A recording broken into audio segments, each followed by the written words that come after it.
Once upon a time, in a land far, far away, Bandra, there lived a boy who was in 5th grade. It was me. I was that boy. So when I was in 5th grade, say around 10, 11 years old, I was a very outdoorsy kid. Okay? I loved playing. Playing made me happy. Playing made me laugh a lot. It made me smile a lot. I used to play all the time. At school, after school, at home, and in the evenings in my building compound with few kids in the society. My best friend at the time, Subhashish Bhutiani, Subbi, his nickname, Subbi. I used to stay on the 4th floor, and he used to stay on the 2nd floor. It was a building of 5 floors, and there was no lift in the building. We hated climbing the stairs. We absolutely hated them. Subbi and I were crazy about playing cricket. We were also big wrestling fans. We had a pact. We will first meet at his place and do WWE moves with each other, and then proceed to go play cricket. It was just another usual day. We had just finished hitting rock bottoms and stunners on each other. We picked up the bat and the ball and went downstairs. I lost the toss that day. So obviously he chose to bat first. As kids, nobody liked bowling, and batting was quite a big deal. We used to mimic wrestlers all the time. You know, like Triple H's water spray and the Undertaker's throat slash with the eyes rolled up and stuff like that. We used to do that all the time. We also used to mimic the cricketers. Subbi loved doing the Sachin Tendulkar gesture, the one with, you know. Wasim Akram was by far my most favorite bowler. Nobody in the world swung the ball better than he did back in his prime. So there I am. I have lost the toss, being forced to bowl, mimicking Wasim Akram, his run-up, his bowling action with my right hand. It's because Wasim Akram is a left-handed player, guys. Okay. And after a few deliveries, while I was running, boom, my sandal broke. You know those black sandals boys used to wear in rainy seasons with the Velcro straps and everything? Those. They just snapped and broke. So I took my sandals off and I continued playing. A while later, it was time for Subbi to go back home. So he called it a day and went back to the pavilion. I remembered that there's a small cobbler shop right across the road. I picked up the sandals and decided to take the serious matter to him. He inspected the broken sandal and quoted $5 to fix it. Now I was just a kid, okay? I didn't have any money on me. So I said, okay, you start fixing the sandals, I'm going to go back home and I'm going to go bring the money. And that's when it hit me. I'm going to have to climb 4 floors. And as a kid, I was physically, mentally, emotionally, and spiritually not ready for that. For me, it was like climbing 4 floors, taking the money, coming back down, taking the sandals, and climbing 4 floors again. Get lost. So out of pure laziness and total disdain towards climbing stairs, I decided to stay in the compound, look up, and call my mom. Amma, Amma, Amma, Amma. My mom comes rushing to the balcony.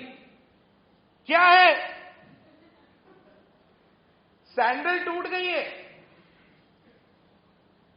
तो मोची को दिया हूं, तो मोची बोला 5 रुपया लगेगा। तो दो ना 5 रुपया। हाँ तो ऊपर आके लेना। नहीं, आप नीचे लाके दो। हाँ सही है, बेशरम कहीं का। अच्छा चलो एक काम करो, पैसा फेंक दो नीचे। नहीं, ऊपर आ। प्लीज ना अम्मा, प्लीज ना। क्या मुसीबत है यार, रुक।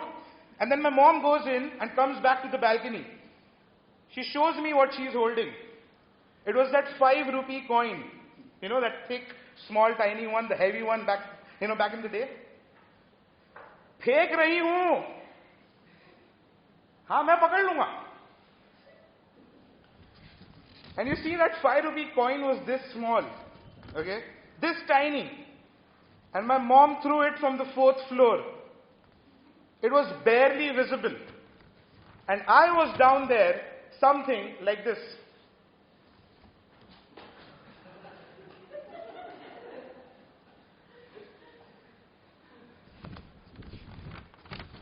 Obviously, I was an idiot who didn't comprehend speed, mass, or any kind of physics whatsoever. So I obviously wasn't going to catch it with this going on. Call it my mom's precision. Call it my mom's perfect aim.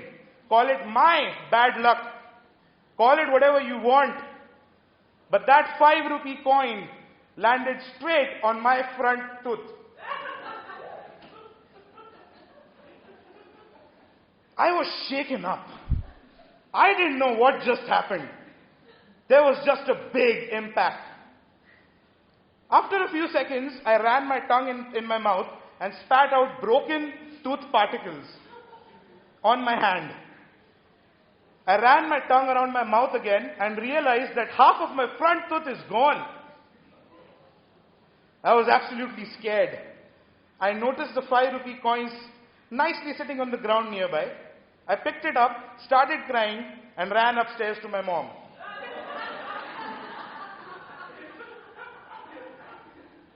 I lived in a joint family, okay? Everyone was in disbelief as to how this happened. But they also saw the funny side of it. A few days later, my dad decides to get my tooth fixed, okay? He takes me to the dentist, and suddenly, within no time, my tooth is now fixed. Back then, I didn't understand how, but it was just a small cap that he put there to make it look like I have a full entire tooth. But I didn't care about any of that, because everything was back to normal again. But let's not forget that I'm still a kid. A mischievous brat. Impatient, always curious, sometimes lost, fidgeting everywhere, and always doing stupid things. Say around a week later, it was late in the evening, I was watching TV. And for no adequately explored reason, while I was watching TV, I was sticking a large comb in my mouth. Just things that I used to do. I can't explain it. I was enjoying the friction of running the comb's teeth across my own teeth. And just then, you guys know where this is going. You guys know, probably have an idea what happened. The cap came right off and just literally disappeared into oblivion. I honestly do not know where it went. I tried looking for it but couldn't find it. My dad was absolutely livid when he found out. And then he told me that he had spent 10,000 rupees to get my tooth fixed. I felt awful. 10,000 was a huge amount. It still is. This was 23 years ago. And I just casually wasted all of that 10 grand like it meant nothing. My dad then declared that he's never getting my tooth fixed again because he doesn't trust me anymore and because I'm not worthy of it. I started living my life with a broken front tooth. As I was growing up, my broken front tooth started becoming a part of my identity. In school, many kids started making fun of me. I never told anyone how I broke it because the story seemed quite embarrassing and quite unbelievable. There was a random rumor going around in school that I broke my front tooth because I am Muslim and because Muslim eats bones. I grew up thinking that I am incomplete, that something is inherently wrong with me, and that there is nothing that I can do to change that about myself. I was in a boys-only school, one of life's biggest tragedies. So when I entered college, it was the first time I was exposed to so many girls at once. Raging hormones, vivid imaginations, blood rushing to dangerous places. It was crazy. By now, I had developed an incredibly low self-esteem. I used to cover my mouth while talking, so that my broken tooth isn't at eye level with anyone. I used to stammer all over the place. To say that my confidence was very low would be an understatement because my confidence was in negatives.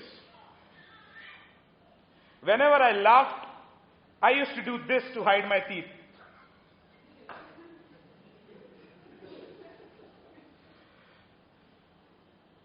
Or this.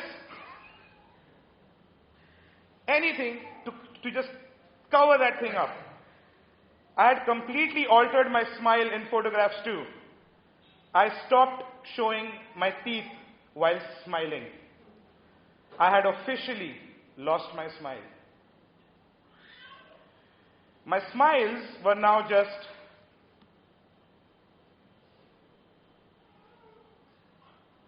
every photo that I'm in, I'm just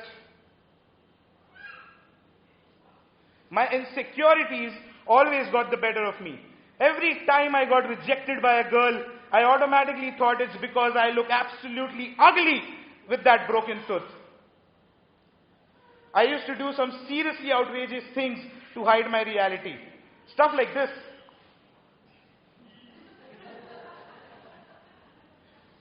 And this. I used to stick my tongue in the broken gap. Maybe people won't see it. And my most favorite, hide the crack with other teeth in my mouth.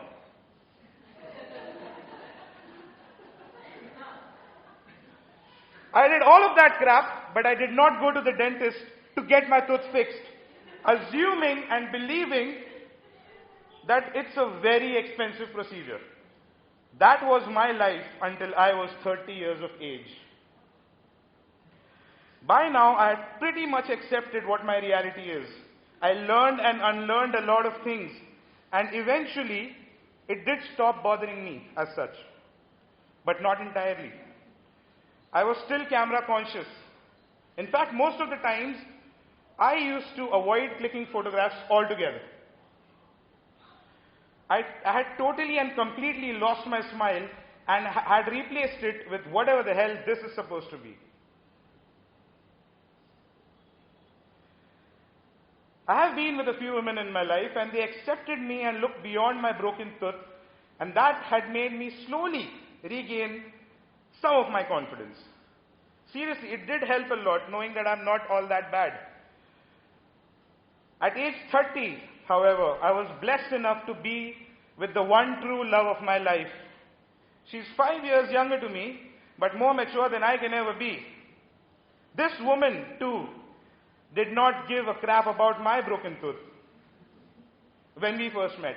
And later on, she not only accepted me for who I am, but also accepted me with all the emotional baggage that I came along with.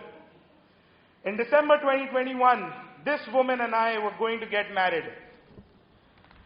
5 days before the wedding, it was one of those nights where you're unable to sleep, so you'll just slip into some really deep thinking, you know.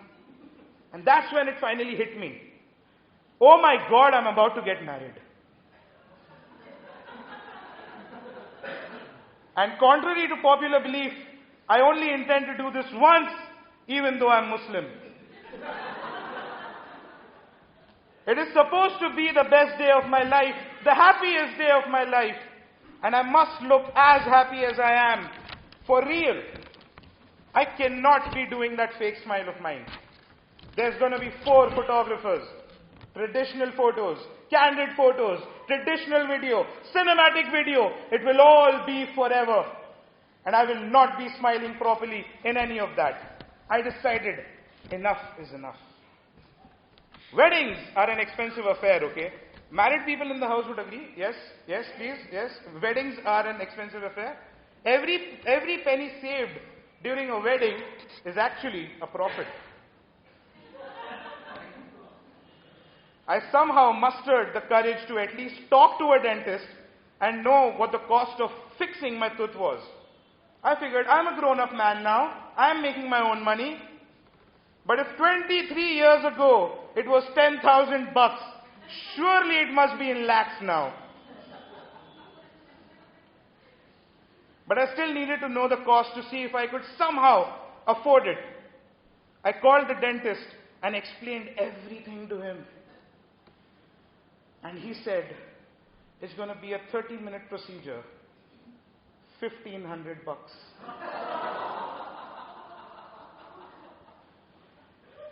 My entire life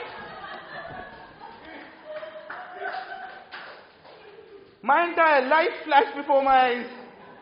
My entire life has been a lie. After 30 years of age, I finally discovered that my dad had inflated the figure just to scare me. And in all probability, he waited for me to grow up and be more mindful, so that he could perhaps get it done at a later age, but maybe it never materialized. Or maybe he actually took the idea off the table forever. I didn't know. All I knew was that I am extremely angry and that I have been a total dumbass. The earliest available slot that worked best for both me and the dentist was 2 days before the wedding. Special shout out to the dentist, though he sort of went out of his way to move things around and fix me into his schedule before the wedding. Dr. Salman Ansari, Bandra Bazaar, guys. Highly recommend the guy. What a guy. He solved all of my problems in 30 minutes. And just like that, my tooth was fixed. After 20 goddamn years of walking the earth with a broken freaking tooth, I finally felt complete. I reached home after the appointment and immediately went to my mom to show her my teeth. She looked at me and she said, "Haan, acha lag raha hai."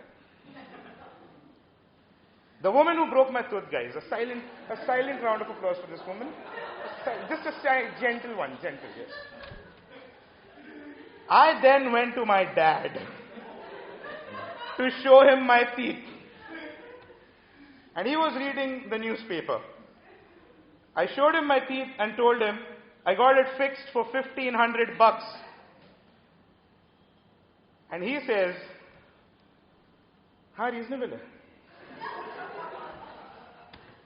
And goes back to reading the newspaper. The man who unintentionally gave me lifelong trauma and doesn't even know about it. A round of applause for my dad. A round of applause. I went to my room and video called my soon-to-be wife. It was 2 days before the wedding. She was in the middle of her own chaos. Video call. "I have something to show you." And I go like,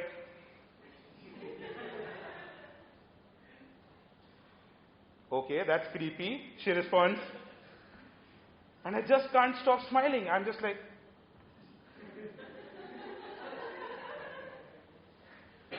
"What are you doing?" And I'm still smiling. And then she realized, "Oh my God, did you get your tooth fixed?" "Yes, look at me." And she's like, "Why? Why would you do that?" "Because I wanted to smile properly in the photographs." "But what did you do? It looks so weird. I wanted to marry the natural you, the real you." This coming from a woman who has already waxed her entire body.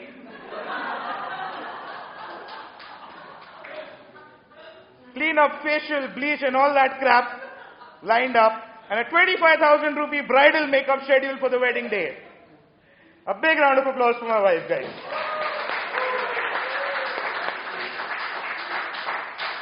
4 functions: haldi, nikah, reception, walima. Lots of photos were clicked, and I'm proud and extremely happy to say that I smiled properly.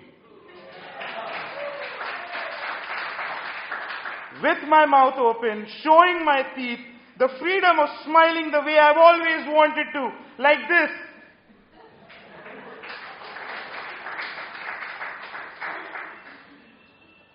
I had officially found my smile. You know, people always say, keep smiling, keep smiling, keep smiling. But for some people, it's not always that easy. You know, even though I may have fixed my tooth now, and I may have found my smile again, the reality of my life is that I am never going to know what it's like to have 32 teeth. Well, I guess I'll just keep smiling with my 31 and a half. Thank you so much, guys.